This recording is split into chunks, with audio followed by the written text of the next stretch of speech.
Regardez bien ces images, elles vont faire le tour du monde.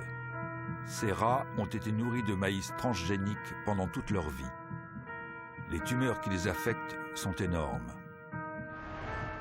L'étude qui a permis de révéler l'impact des OGM sur la santé de ces rats vient de se terminer. Elle a bénéficié de moyens techniques et financiers exceptionnels. Pendant 2 ans, nous avons pu en suivre tout le déroulement. Après des années de doutes et de polémiques, allons-nous enfin connaître la vérité sur les OGM? Ne serions-nous pas alors face à un scandale de santé publique touchant le monde entier?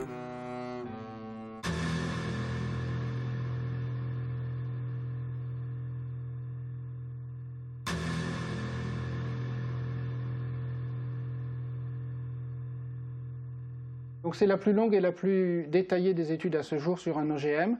Et aussi, nous avons fait une autre étude en même temps. C'est sur le principal pesticide du monde, le Roundup. C'est un herbicide, il fait partie de la principale catégorie des pesticides. Nous avons passé plus d'1 année à obtenir des maïs transgéniques, car aucun producteur d'OGM ne voulait facilement les donner, étant donné que Monsanto fait signer des accords pour que ces semences ne servent pas à la recherche, ou alors qu'il faut un accord avec eux pour le faire. Et nous voulions que l'étude soit indépendante. C'est la première fois que l'on fait des études sur 2 ans sur des OGM. Ça, c'est déjà la grande différence. En plus de ça, on a essayé justement d'évaluer le maximum de paramètres biochimiques et biologiques possibles, avec des prises de sang itératives, des prises de poids, des analyses d'urine. On étudie les paramètres hépatiques, les paramètres urinaires, les paramètres sanguins, tous ceux qu'on peut étudier, les paramètres hormonaux qui n'ont jamais été étudiés non plus dans les précédentes études. Donc c'est vraiment une première mondiale. Jusqu'ici, le maïs NK603, l'OGM retenu pour cette étude, n'avait été testé que pendant 3 mois, sous le seul contrôle de son fabricant, Monsanto. Quant au Roundup, également produit par la multinationale et utilisé pour la culture du maïs, seul son principe actif, le glyphosate, avait été évalué et non sa formule complète. Or, pour permettre au principe actif de pénétrer dans les cellules de la plante, l'industriel utilise des adjuvants qui peuvent parfois se révéler plus nocifs que le glyphosate lui-même. Le but est double, à la fois de mener les études comme elles doivent être menées selon les normes internationales, mais pas en les lisant de manière la plus laxiste possible, comme font certains industriels, mais en la lisant de manière la plus rigoureuse possible. Et deuxièmement, de savoir effectivement s'il y a des effets secondaires. Mais comment peut-on le savoir sinon en donnant ça à des animaux et en mesurant tous les paramètres sanguins et en regardant tous leurs organes filmants? Sans doute serait-il utile à ce stade de savoir à quoi servent les OGM.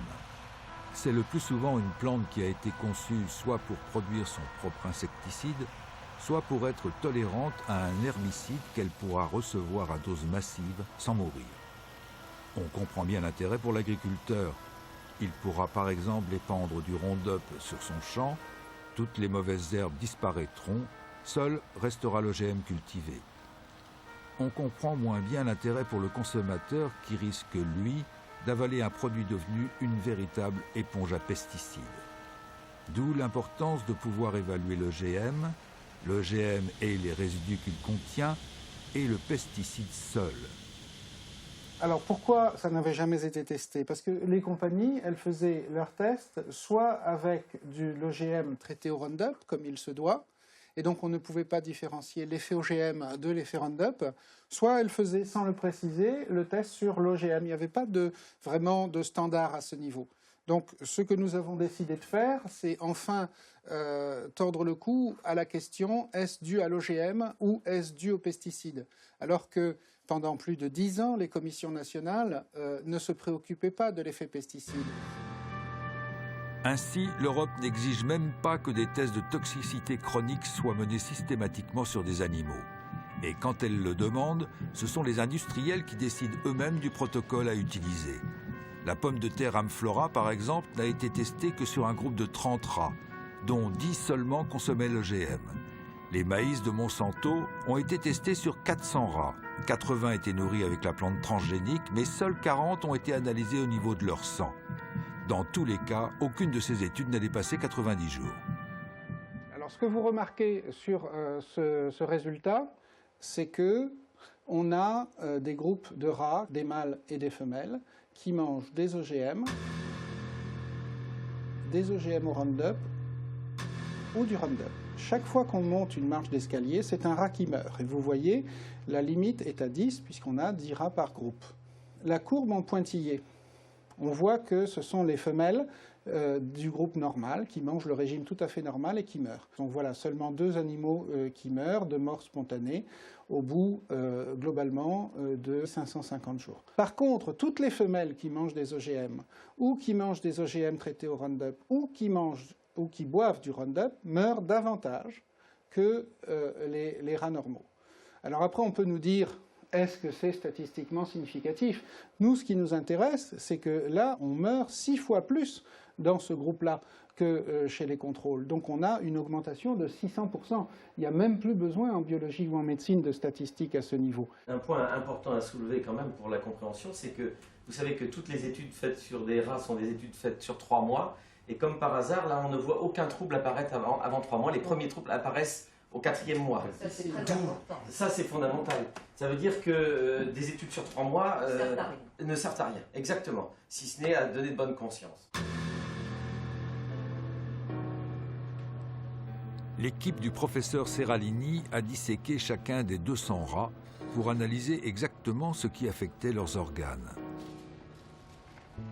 Le but, tenter de comprendre comment chacun des 3 régimes, OGM, OGM et Roundup seul, pouvait agir sur le métabolisme des animaux, particulièrement en ce qui concerne l'apparition de tumeurs qui, sans surprise, ne se développent seulement qu'après le 3e mois. Alors, le nombre de tumeurs palpables, bien visibles, qui apparaissent chez les animaux au cours de l'expérience sont représentés sur cette figure. Donc là, on a les rats qui ne reçoivent que des OGM face à ceux qui mangent une nourriture normale. Vous voyez qu'il y a très peu de mâles qui ont des tumeurs. Ils sont plus résistants pendant la durée du traitement.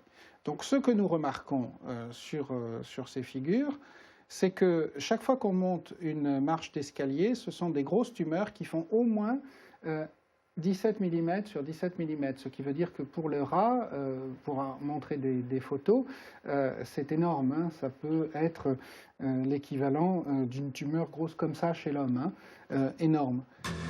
Il se trouve qu'on a identifié chacune de ces tumeurs et 94% des tumeurs sont des tumeurs dites mammaires, c'est-à-dire ce qui correspondrait à des tumeurs du sein chez la femelle. Donc là, il y a des tumeurs du rein chez les mâles, mais il y a aussi des tumeurs mammaires, ce qui est assez exceptionnel chez les mâles. Ça laisse soupçonner un effet hormonal. Et d'ailleurs, qui n'est pas dose dépendant. Le cancer, 60% des cancers du sein, en fait, dépendent de perturbations hormonales. L'étude du professeur Seralini nous réserve une dernière surprise. Et celle-là est de taille. Alors que l'on pouvait soupçonner que la surmortalité des rats serait principalement due aux pesticides associés au maïs, il semblerait que l'étude ait mis en évidence pour la première fois au monde un effet dû à la transgénèse elle-même. C'est-à-dire que le seul fait d'intervenir sur le génome de la plante pour le modifier pourrait avoir des conséquences que personne jusque-là n'avait prévues.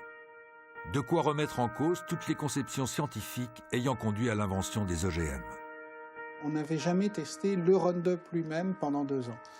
Ceci dit, le Roundup, dans nos études cellulaires, montrait que les cellules de foie, d'embryon, de rein, de placenta, de cordon ombilical mouraient beaucoup plus vite.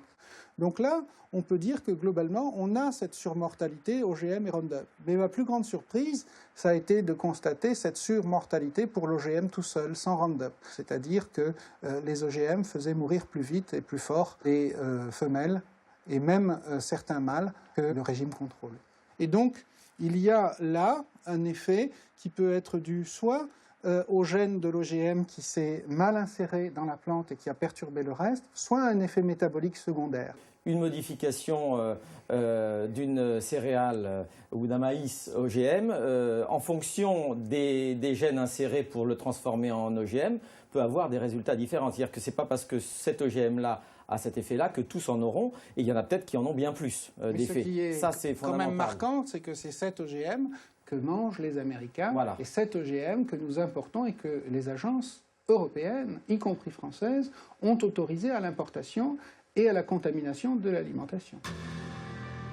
Aujourd'hui, seuls 2 OGM, un maïs et une pomme de terre, sont cultivés dans quelques pays européens. Ce qui n'empêche pas 27 millions de tonnes de soja transgénique d'entrer chaque année dans les ports européens. Ce soja sert à nourrir nos animaux de boucherie, mais il entre aussi dans la composition de nombreux produits alimentaires. Nous, ce que nous voulons avec cette étude, c'est que, il y ait un moratoire parce que c'est assez grave pour dire, écoutez, on ne va pas manger ça sans le savoir. Et le problème, c'est qu'on a importé tout et n'importe quoi, ou qu'on a cultivé tout et n'importe quoi aux États-Unis. Et 2, que d'autres études soient refaites et qu'on oblige tous les producteurs d'OGM à refaire ce type d'études avant d'exercer leur commerce. Un moratoire suspendant la culture des OGM a été adopté par la plupart des pays européens, dont la France. Au vu des résultats de l'étude du CRIGEN, il serait peut-être temps de l'étendre à tous les OGM agricoles alimentaires. Pour établir une vérité définitive en science, il faut des équipes, du temps, des moyens. Trop cher, trop long, diront certains. Mais en acceptant ce prix, est-ce que nous n'aurions pas pu éviter des scandales sanitaires récents ? Alors, les OGM vont-ils provoquer un nouveau scénario catastrophe ? C'est à l'évidence un risque que l'on ne peut courir et dans l'attente de certitudes scientifiques, il faut employer le fameux principe de précaution dont on parle si souvent et que l'on applique si peu.